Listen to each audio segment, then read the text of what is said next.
Budget Pokmi, muasin lapar lo, muasin muda lo.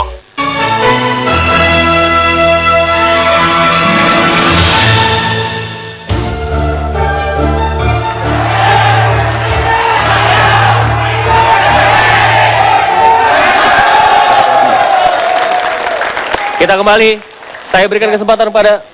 Pertama, menurut saya pernyataan saudara Burhanuddin Muhtadi ini salah. Ya. Oke. Kenapa? Karena mengatakan partai politik by definition itu adalah satu pernyataan yang sangat salah. Tidak mungkin partai politik by definition itu sudah kotor.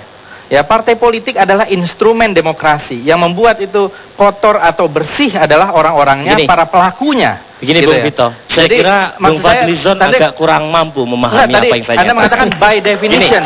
Begini ya. Atau tadi saya sebutkan partai politik itu kaitannya dengan korup atau tidak itu ada dua tafsir. Tafsir pertama itu orang yang menganggap bahwa partai politik by definition kotor.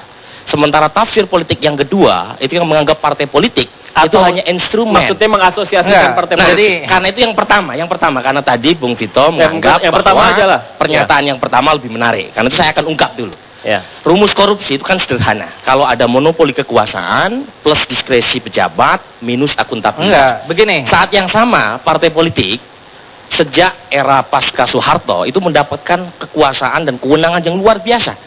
Sebut saja untuk pejabat publik kalau tidak melalui pintu partai politik mustahil.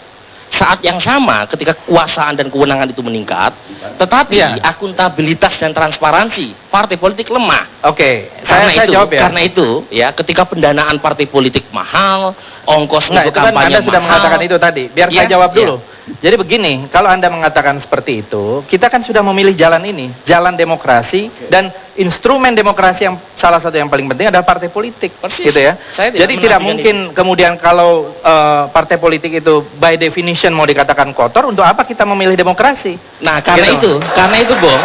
Jadi gini nih, pernyataan saya kedua, tantangan saya berikutnya adalah kalau ingin membantah bahwa partai politik by definition korup, harusnya partai politik itu menginisiasi satu untuk pembatasan dana kampanye.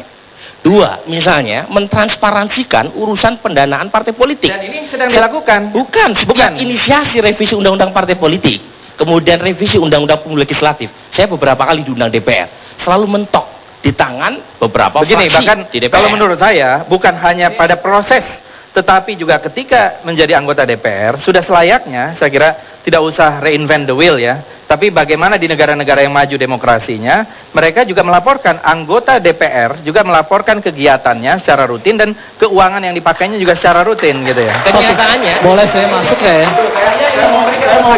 Saya mau jawab dua-duanya karena ini satu nafas pertanyaannya. Ini terkait dengan keuangan politik sebetulnya, manajemen keuangan politik.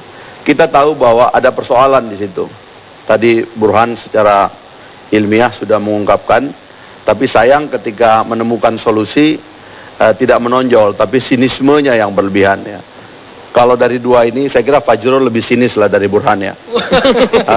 Karena tidak mau memberikan solusi, makanya kemudian dukung penangkapan terus, tapi nggak pernah ketemu solusinya. Oke, jadi pertanyaan ini orang nanti bikin kita sibuk ya, tapi hasil nggak ada gitu loh. Belusukan aja terus, tapi nggak ada hasilnya gitu loh. Nah sekarang begini, saya mau keuangan politik itu tidak harus diatur. Ada dua caranya di dunia ini. Kalau Anda lihat negara-negara seperti Jerman, karena APBN menanggung keuangan politiknya sangat besar, bahkan foundation-nya ditanggung, maka tidak ada korupsi politik. Karena semuanya itu dipakai dan diregulasi dan diatur, dipenuhi oleh negara.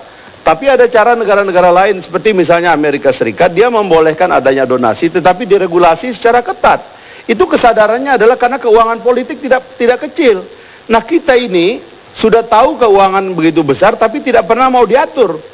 Gara-gara tidak mau diatur lalu orang tuh mencari uang masing-masing. 560 anggota DPR, 560 cara cari uang.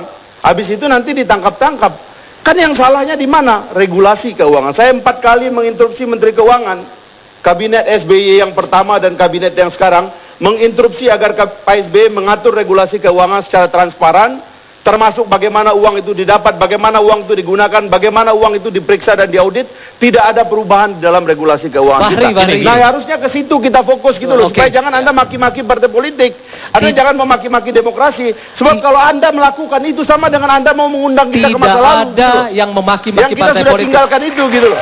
Fahri, kita sama-sama berjuang untuk menegakkan demokrasi, kita sama-sama berjuang untuk menegakkan partai politik. Tapi apa yang hari ini menjadi masalah buat kita adalah ketika orang-orang, ingat, catat, orang-orang di dalam partai politik mempergunakan kekuasaannya untuk salah satu